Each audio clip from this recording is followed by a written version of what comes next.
Hello, welcome to another IELTS writing video.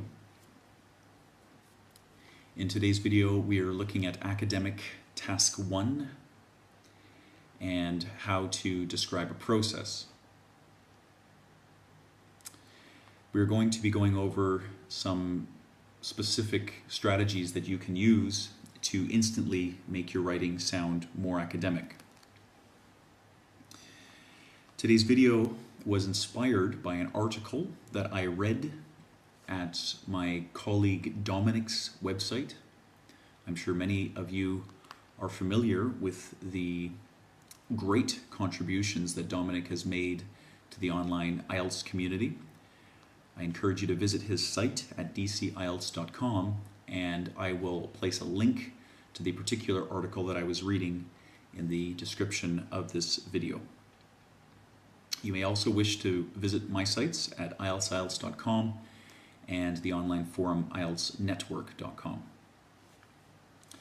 For the purpose of today's video, we are going to be using this very simple and straightforward diagram of the process one takes to make a pizza. And of course, we would never see anything so simple on our true IELTS exam. Okay, now the first thing I want to do is present to you the goal for today. So here are some very academic phrasings that you can use to describe steps in a process.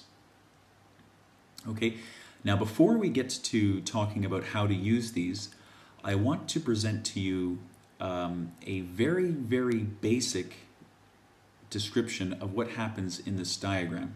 And then I want to go over ways that we can make this description sound more academic. So if we look at these 7 steps here, and I'll try to just shrink my diagram down a little bit so you can see both at the same time. Okay, so step 1 is first you flatten the dough with a rolling pin. Second, you spread sauce over the surface of the dough.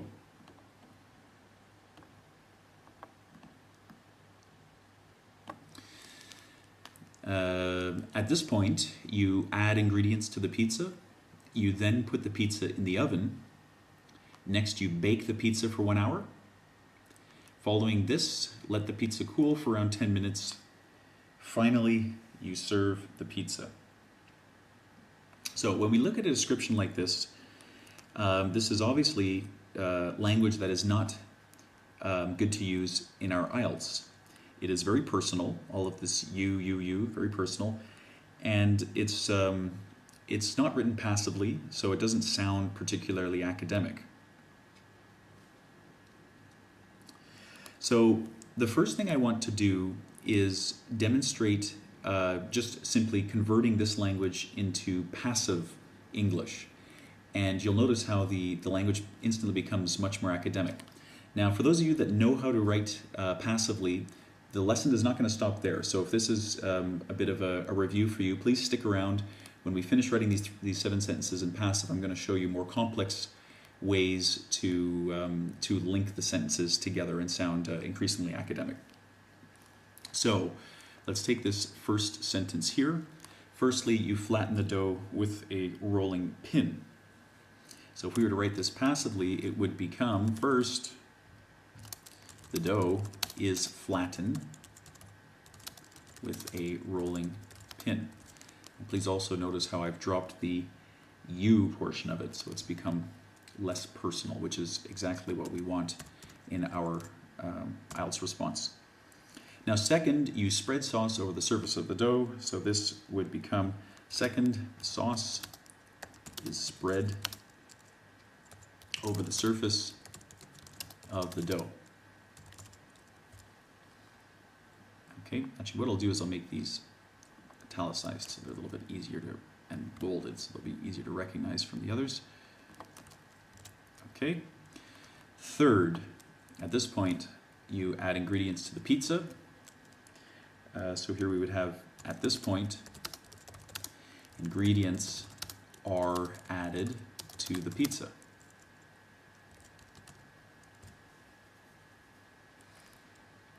Okay. You then put the pizza in the oven. The pizza is then put in the oven. Next, you bake the pizza for 1 hour. The pizza is next baked for 1 hour. I don't know why there's a red line here. It's nothing. Following this, let the pizza cool for around 10 minutes. Following this, the pizza is let to cool for around 10 minutes. Finally, you serve the pizza. Finally, the pizza is served. Okay, so we've put all of these sentences into passive. Now the way it reads is much more academic right away. We want to take this though to the next level. And to do that, I want to introduce these three different forms to you.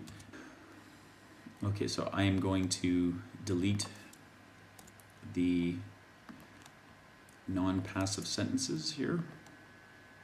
Okay, now let me take the bold off of here so it's a little bit easier to read. I'll take the italics off as well. Okay, so now let's look at some of these structures. So we have our sentences in passive. They sound more academic. Now what we want to do is to link the sentences in a way that sounds even more academic, and it also shows the process and the order that things are happening in. And we can do that by following these three structures up above. So we have before, after, or prior to, and then we add a verb plus ing, so we create a gerund out of it, and then of course after this we would add a comma. So let me give you an example of how we could use this structure. So if we take the first two here, so first the dough is flattened with a rolling pin, and second the sauce is spread over the surface of the dough. Now we could link these together using a sentence like, after flattening the dough with a rolling pin, comma, sauce is spread over, oops, sauce with the C, spread over its surface. Okay, so after flattening the dough with a rolling pin, sauce is spread over its surface. Now, if you can see the way I've linked these two together, and it just has a much deeper, much more fluent read to it, which is very nice. Now we could structure different. I mean, we could use perhaps before or prior to. So then we have to change the order a little bit. So for example, prior to spreading the sauce, the dough is flattened with a rolling pin. Okay, or of course we could change prior to before. Okay, so that's how we could use that structure. Now please note my use of a comma here, which is very important, because if that is missing, or if a full stop is put in here, it really it's a catastrophe then, because the entire thought doesn't make any sense at all, and then you start creating sentence fragments. So we don't want to do that. So be sure to include your comma. Okay, now let's go over this second structure. So once, and then whatever the subject that you're talking about is, plus a present perfect version of your verb. So for example, once the dough has been flattened with a rolling pin, comma, sauce is spread over its surface. Okay, once the dough has been flattened with a rolling pin, sauce is spread over its surface.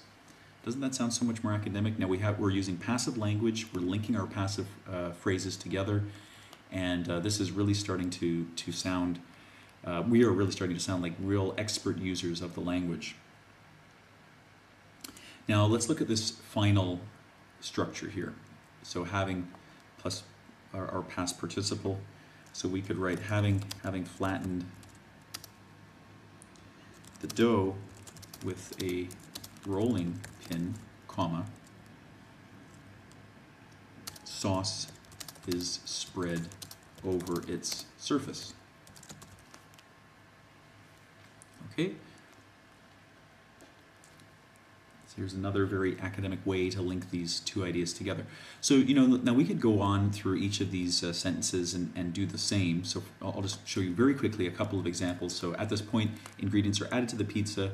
The pizza is then put in the oven. Okay, I'll just try to get our image to an area where we can kind of look at it as we're typing here. I'm gonna have to shrink my window a little bit.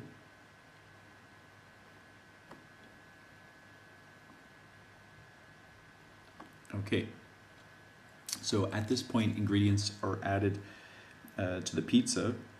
So after adding ingredients to the pizza, it is put in the oven. Okay, or I could say, so having added ingredients to the pizza, it is put in the oven. Okay, so just different ways that we can structure these things together. So I think you get the basic idea, and then, you know, we come to our last couple here. So the pizza is next baked for an hour. Following this, the pizza is let to cool for around 10 minutes. And just real quickly, I could just show you. I mean, we could do one, for example. So once the pizza has baked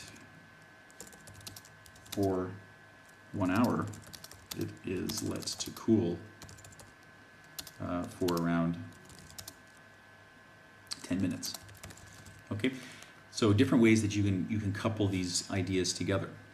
So now I wanted to just touch on one thing, because although this sort of language is very good, some students make the mistake of writing every sentence using this sort of language. And let me show you what happens when you do that.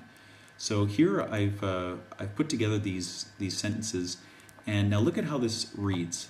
Having flattened the dough with a rolling pin, sauce is spread over its surface. Prior to putting the pizza in the oven, ingredients are added. Once the pizza has baked for 1 hour, it is let to cool for around 10 minutes.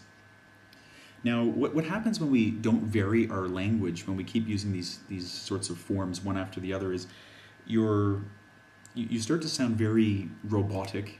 You know, it's always this and this, and then this and this, this and this, and then this and this. It's a very robotic sound to the way to the piece. It lacks a certain fluency, so it's not really reading naturally. It sounds, I mean, you can almost tell that the writer has sort of applied these pre-formulated, you know, sentence structures, and it just doesn't read fluently at all, and it sounds overly complex. We don't want that. I mean, it should still sound, it should still read very fluently as we go through it. So what I wanted to do was to show how we can sort of vary our language. We can use those simple passive sentences that we created at the beginning of this lesson, and we can couple them with these more complex sentence forms, and it really creates a very nice progression through what we're describing. So let's write one of these together. Now maybe I'll get this on a new page. Okay, now please notice how I'm varying my language. I'm going from just a passive sentence to a more complex passive sentence, and then back to another passive sentence. So it's sort of varying the sentence forms a little bit for the purpose of creating fluency. So we could write something like, I'll take italics off. First, comma, the dough is flattened with a rolling pin. Okay, very simple passive sentence. Once sauce has been spread over the flattened dough, ingredients are added. Okay, going to more complex form, let's go back to a simpler form. The pizza is then put in the oven. After baking for 1 hour, the pizza is let to cool for around 10 minutes. Okay, and then maybe just a closing little, so finally the pizza is served. Now let's read this. First, the dough is flattened with a rolling pin. Once the sauce has been spread over the flattened dough, ingredients are added. The pizza is then put in the oven. After baking for 1 hour, the pizza is let to cool for around 10 minutes. Finally, the pizza is served. So I think you can see that in varying our language between a more complex structure and a less complex structure, we're able to create a certain fluency. And of course, this is something that your examiner will recognize when they read your task 1 response. So I hope that video helped clarify a few things, and I hope that you will, if you are a person that's writing these very simple sentences like we started at the beginning of the video, you'll make the effort to try to push yourself to write passively and push yourself to experiment with these more complex sentence structures. Thanks for watching and have a nice evening.